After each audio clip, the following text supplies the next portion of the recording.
Have you ever felt like your life is moving too fast to fully live it? In a world full of noise and urgency, the deepest clarity is found not in running, but in stopping. What if the wisdom you're seeking isn't far away, but quietly waiting in this very breath? Welcome to Trandy Wisdom, where every story is a compelling truth. This is Concentration is the Path to Wisdom. In a time when our attention is divided and our hearts overwhelmed, there is a practice as simple as breathing and as powerful as awakening.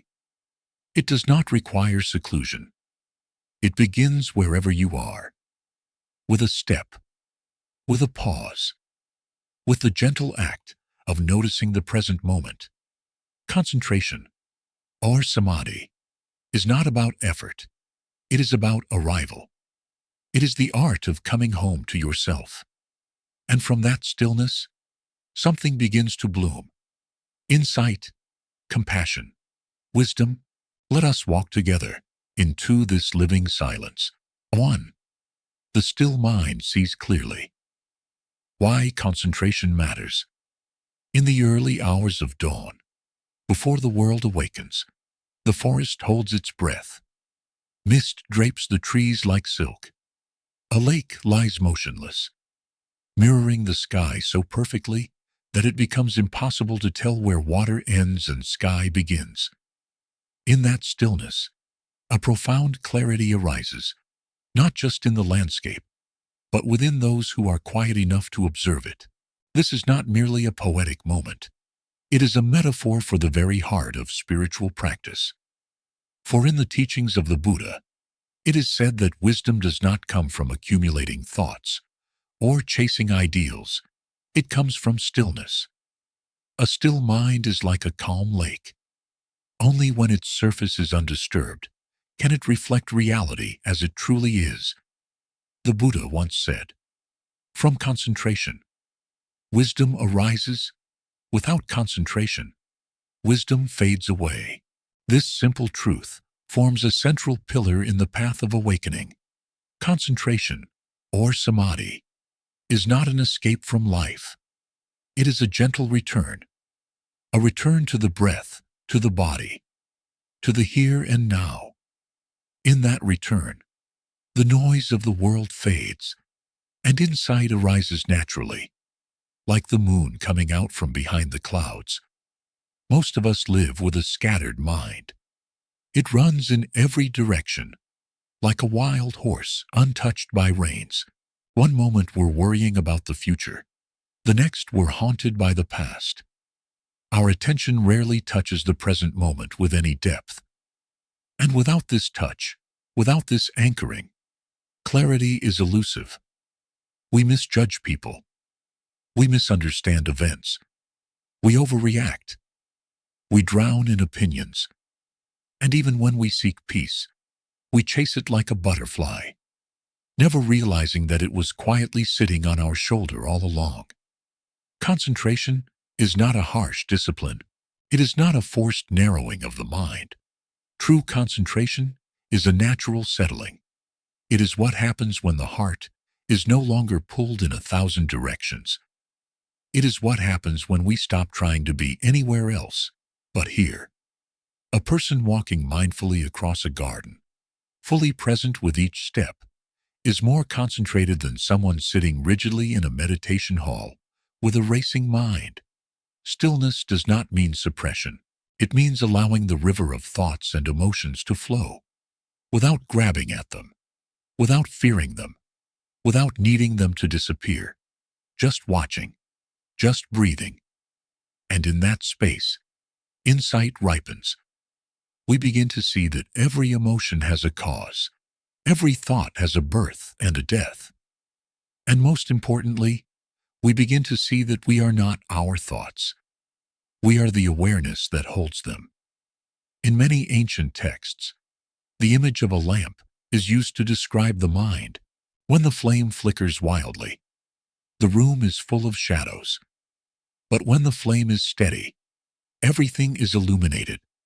Similarly, when the mind is agitated, our understanding becomes distorted. But when the mind is steady, we see clearly, not just the world around us, but the very nature of our own being. Concentration is not the end goal. It is the ground from which wisdom grows. It allows us to look deeply into the nature of reality and see things as they truly are: impermanent, interdependent, and empty of fixed self. Without concentration, this depth of seeing is not possible. We skim the surface of life. We confuse appearance with essence.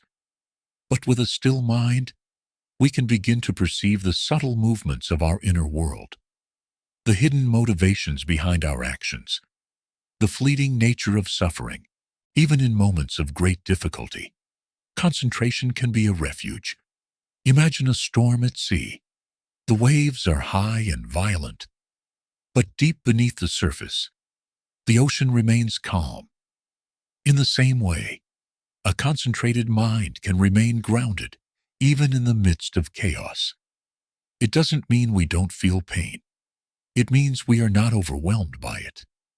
We can hold it gently, like a mother holding a crying child.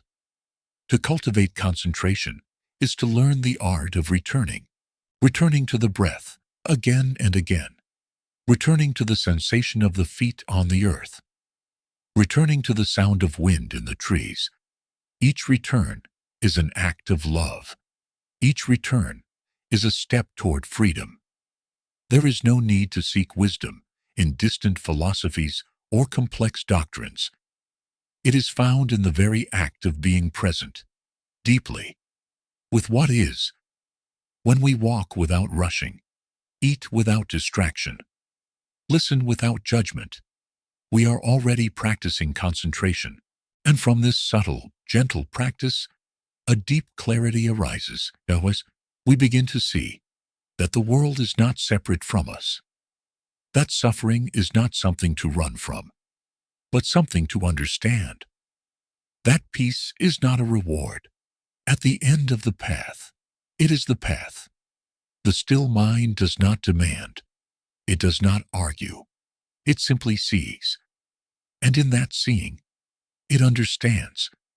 The forest, the lake, the wind, they have always known this. Now, it is our turn to remember. Let us return to the breath, with reverence and care. For within that breath, the door to wisdom quietly opens, not with fanfare, not with thunder, but like the petals of a lotus, unfolding at sunrise. 2. Samādhi, the ground of wisdom. There is a quiet strength in the earth beneath our feet. It does not boast. It does not resist. And yet, it holds everything. The trees that reach for the skies, the rivers that carve valleys, the footsteps of the passing and the staying. In the same way, within the path of inner cultivation, concentration, samādhi, is the ground from which wisdom grows. It is not a doctrine to believe in. It is a state to inhabit. In the ancient forests where seekers sat, cross-legged beneath fig trees, and listened to the wind, samādhi was not an abstract idea. It was their breath, their silence, their way of being. It meant resting the mind in such stillness that reality could reveal itself. The Buddha did not teach wisdom as a philosophical theory. He offered a way to see for ourselves.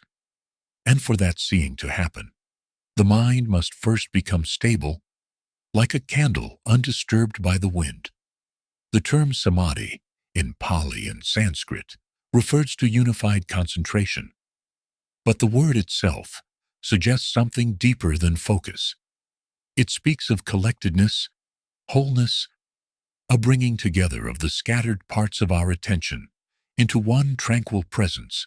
It is a homecoming of awareness, a return to the now. Many imagine concentration as something rigid, a narrowing of attention that squeezes out everything else. But true samādhi is expansive.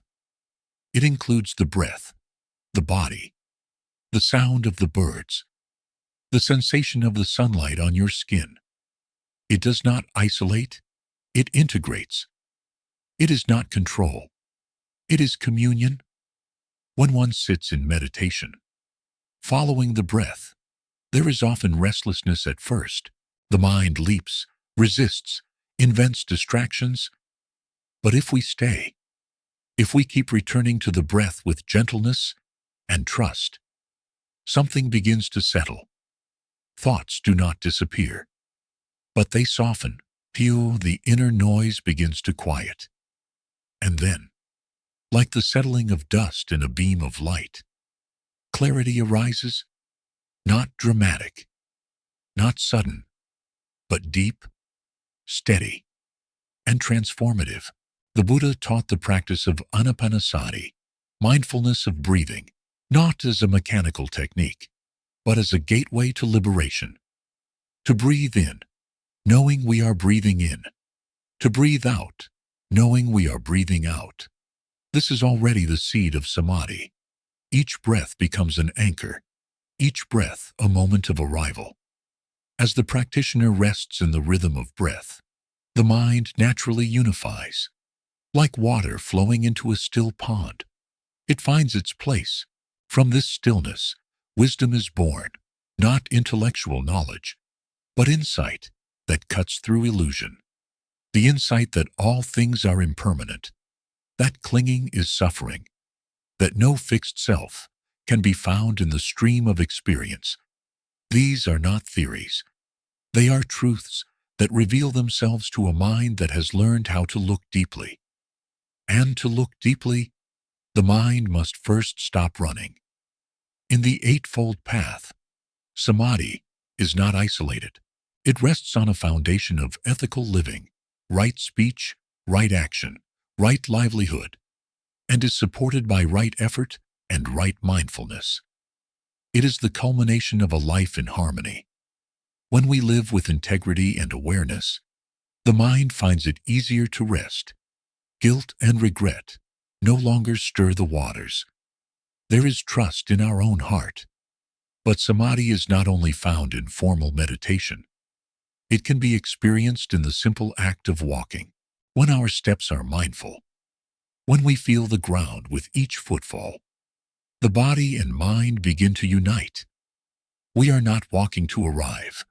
We are walking to be alive. In that union, concentration arises.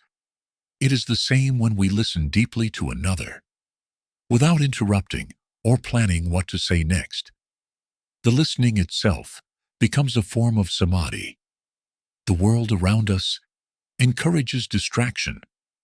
It pulls us into the flickering screens and fragmented moments. To cultivate samādhi is to swim upstream. It is a quiet revolution. It is the choice to be fully here, rather than half alive in a dozen mental spaces. And in this presence, the wonders of life reveal themselves. A single drop of rain on a leaf, the warmth of tea in your hands, the smile of a friend. These become teachings when the mind is still. One must be patient. Samādhi does not bloom on command. It is a slow growth, like the unfolding of a fern in spring. It must be watered with consistency, nourished with kindness. If we force the mind to concentrate, it resists. But if we invite it with love, it rests. The key is gentleness. When the mind is settled, wisdom arises like light, filtering through forest branches. Not forced, not borrowed, but intimately known. And in that wisdom, compassion takes root. For to see clearly is also to understand, and to understand is to love. Samādhi is not the final destination. It is the fertile ground. What we plant there, insight, compassion, liberation, depends on how we care for that ground. But without it, wisdom cannot take hold.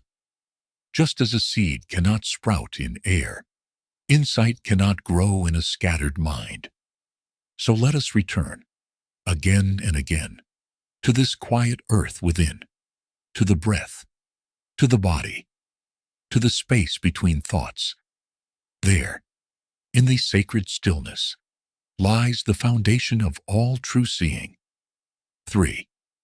The hindrances and the door to insight. There are mornings in the mountains when the clouds roll low across the valleys, veiling the landscape in a soft mist. The trees are still there. The river still flows, but you cannot see them clearly. The world becomes blurred, not because it has changed, but because something stands between your eyes and the truth of what is. In the same way, the mind can become fogged by habits and tendencies that obscure our vision. In the Buddhist tradition, these veils are known as the 5 hindrances. They are not enemies to be destroyed. They are not flaws to be ashamed of. They are conditions that arise and pass, like weather moving through the sky. And yet, when we are unaware of them, they dominate our inner landscape, preventing us from seeing deeply. The 5 hindrances: desire, aversion, dullness, restlessness, and doubt are not separate from us. They are us in certain moments, but they are not the whole of us. The first is sensual desire. It arises like a mirage on a hot road. We chase after it, believing it will satisfy: a delicious taste, a beautiful face, the promise of success. But desire does not rest in the thing itself. It is a movement of the mind, a leaning forward, a grasping, a hunger. When we are lost in it, the present moment becomes a stepping stone to something else. We are no longer here. We are there, in fantasy. And the door to insight remains closed, not because it is locked, but because we are looking elsewhere. The second is ill will, or aversion. It tightens the heart like a fist. It can be loud, like anger, or quiet, like silent irritation. Either way, it pushes things away. We want to change the moment, escape it, destroy it. But whatever we resist, we cannot understand.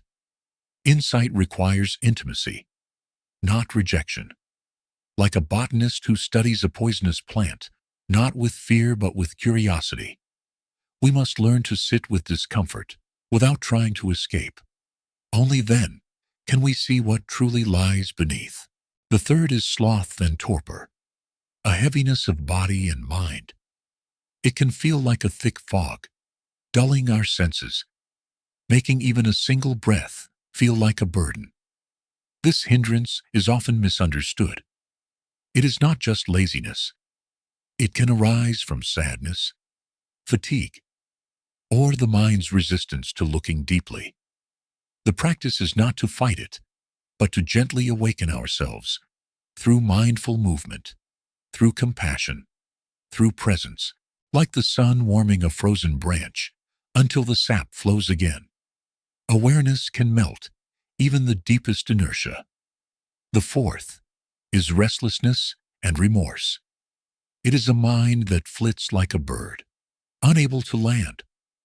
Thoughts of what we should have done, fears about what comes next. This hindrance is the most modern of all. It wears the face of anxiety, overthinking, compulsive action. It tells us that we must be somewhere else, do something else, be someone else. But the path of insight does not begin out there. It begins here, with what is. When we breathe, when we walk slowly, when we let go of the urge to fix everything, the bird may finally rest in its nest. The fifth is doubt, not the healthy kind that questions and inquires, but the paralyzing kind that keeps us from taking even one step. Is this the right path? Am I doing this right? Who am I to practice? These questions echo like empty bells, never finding resolution. Doubt is not conquered through answers. It is dissolved through experience. When we stop seeking and start sitting, when we touch the reality of our breath and body, the need for certainty loses its grip. Confidence in the path grows not from belief, but from being with the path directly. Each of these hindrances can be seen not as obstacles, but as invitations. They show us where our edges are. They reveal the places in us that still call for healing, attention, and care. In the forest of meditation, they are not weeds to be yanked out, but wild growth to be understood. With mindfulness, we shine a gentle light on them. We say, I see you. Desire, I see you. Restlessness, and in that seeing, they begin to loosen. Like shadows exposed to the sun, they slowly dissolve. The door to insight is not built of rare materials. It is made of presence. But presence cannot coexist with agitation, craving, or dullness. It is as if the door is always slightly open, but the hindrances convince us not to walk through. They whisper stories. They stir the surface of the lake. But underneath, the water is always clear. When we practice with patience, with kindness toward ourselves, the hindrances lose their power, not because we fight them, but because we understand them. And what we understand, we no longer fear. In that understanding, the heart opens, the mind clears, and the world reveals itself, not as something to be conquered or avoided, but as something to be touched with wisdom and love. So let us return to our breath, not as a technique, but as a refuge. Let us walk with awareness, not as a performance, but as an act of remembering. For every time we pause, every time we smile at our own restlessness, every time we breathe with our doubt, we take one step closer to the door, and though we may not realize it, with every step, the door is already opening. 4. Living concentration. Bringing samādhi into daily life. At first glance, a morning might appear uneventful. The kettle begins to whistle. The sun climbs slowly through the trees, gilding each leaf in gold. A door creaks open. A bird lands quietly on the garden fence. Nothing extraordinary happens. And yet, for the one who is fully present, these moments are not mundane. They are luminous. They are the places where concentration becomes real, where spiritual practice steps out of the meditation hall and walks barefoot across the wooden floors of ordinary life. This is the life of samādhi, not as a concept, but as a lived reality. In its classical definition, samādhi refers to a state of collectedness, one-pointedness, and inner stability. But in the teachings of awakening, it is not reserved for ascetics or monastics. It is the quiet art of returning, again and again, to this moment. It is a way of drinking tea with both hands wrapped around the cup, of feeling your feet kiss the earth as you walk, of listening to another human being without rehearsing your reply. Samādhi is not separation from the world. It is full immersion in its miracle. The breath is where it begins. When we bring our attention to the breath, something ancient and true awakens in us. Breathing in. We know we are breathing in. Breathing out. We know we are breathing out. There is no drama here. No fireworks. Just presence. But this very presence is what gives birth to clarity. A single mindful breath can cut through the fog of distraction, like sunlight breaking through clouds. When we come home to our breath, we come home to ourselves. This is not always easy. The world we inhabit is one of urgency and noise. We are taught to multitask, to maximize, to optimize. Rarely are we taught to stop. Rarely are we praised for doing just one thing, deeply. But this is precisely what samādhi invites us to do, to let go of fragmentation and return to wholeness, to give each moment the dignity of our full attention. Consider the simple act of washing dishes. For many, it is a chore, a thing to get through. But what happens when we approach it with samadhi? We feel the warmth of the water. We notice the curves of the porcelain. We hear the quiet clink of one bowl against another. The body moves slowly, gracefully, like a dancer. The mind no longer hurries ahead. We are no longer doing the dishes. We are being with them. And in that being, the mundane becomes sacred. The same is true of walking. Most of us walk to get somewhere. But mindful walking is not about arrival. It is about awakening. Each step becomes a kiss upon the earth. We feel the muscles engage, the bones align, the air move against the skin. Our eyes soften. Our breathing deepens. We are not lost in thought, nor dragged by memory. We are simply here. With each step, the path beneath us becomes a partner in our practice. The earth itself receives our presence. When we live in this way, samadhi becomes a thread running through our day. It is there when we open a door, when we brush our teeth, when we greet a colleague, or sit down to a meal. We are not meditating in the formal sense. Yet, our life becomes a meditation. We move with intention, speak with care, eat with gratitude. Time slows, not because we are delaying, but because we are dwelling. The moment expands, revealing depths we once overlooked. It is important to understand that concentration is not the same as tension. We do not clench the mind. We do not force it to comply. True samadhi is soft. It is supple. It arises not from effort, but from intimacy. It comes when we fall in love with the present moment, not in a romantic sense, but in a reverent one. We become willing to be here, without needing to fix or flee. And that willingness opens something within us. It allows understanding to take root.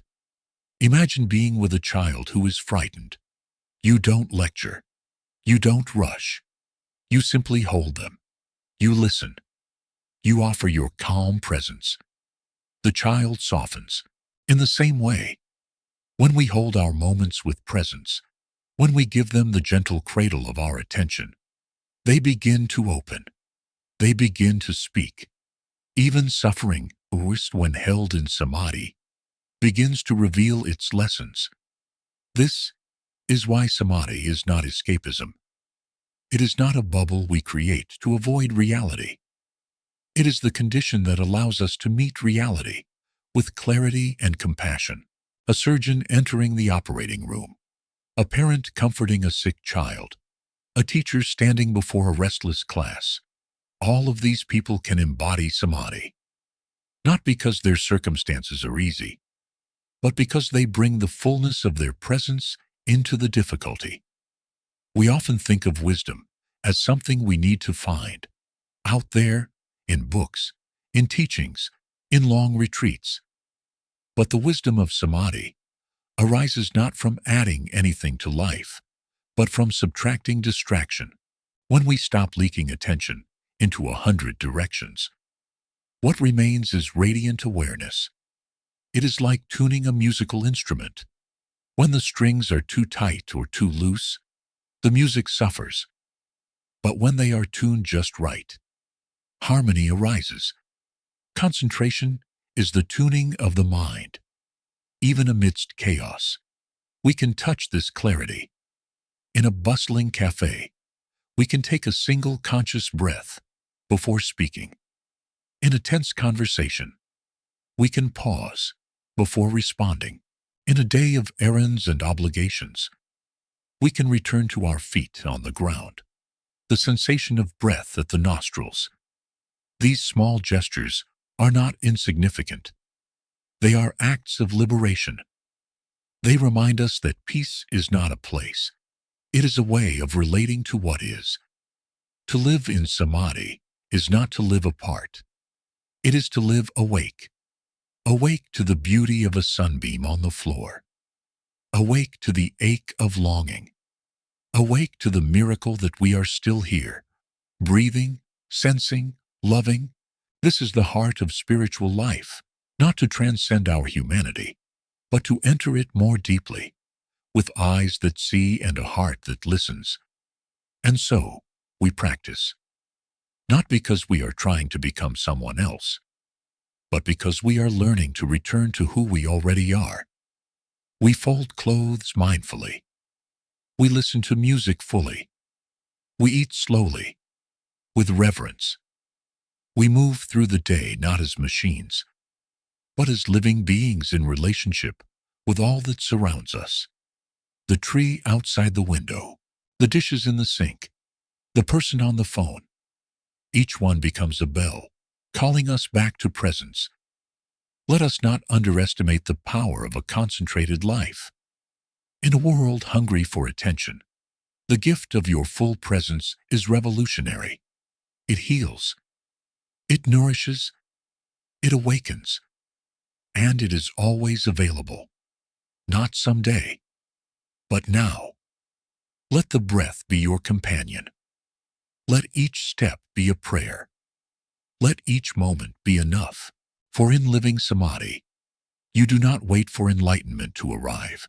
You realize it has been quietly waiting for you all along, in the rhythm of your daily life. Final reflection. The door opens where you are. There is a path that doesn't begin in the mountains or end in a monastery. It begins where you are, in the breath you're taking now, in the chair you're sitting on, in the quiet decision to return to this moment once more. You have walked through stillness, sat with distractions, breathed through tension. And now, perhaps without noticing, you are different. Not because you have added anything to yourself, but because something unnecessary has quietly fallen away. Beneath the noise, the seeking, the habits of rushing, you have touched what has always been there. The gentle clarity of presence, the unshakable ground of concentration. Samādhi is not a hidden treasure buried in distant lands. It is the soft soil of every ordinary moment. It is the still lake beneath the surface waves. It is the lamp within you that lights the path, not forward, but inward. Wisdom does not arrive with fanfare. It blooms quietly in the one who knows how to stop. It lives in the person who walks slowly, listens deeply, and loves what is. So when you forget, and you will, begin again, with a breath, with a step, with a smile. Every moment is a seed. Every return is a beginning, and every breath, if lived fully, is enough. Welcome home. You do not have to chase wisdom. You only need to stop long enough to let it find you. In each mindful breath, in each grounded step, the door opens, not outward, but inward. And there, in the quiet, you remember what has never left you. This is Trandy wisdom. If this story touched something deep within you, please like, share, and subscribe to walk this path together. Until next time, breathe deeply and come home to yourself.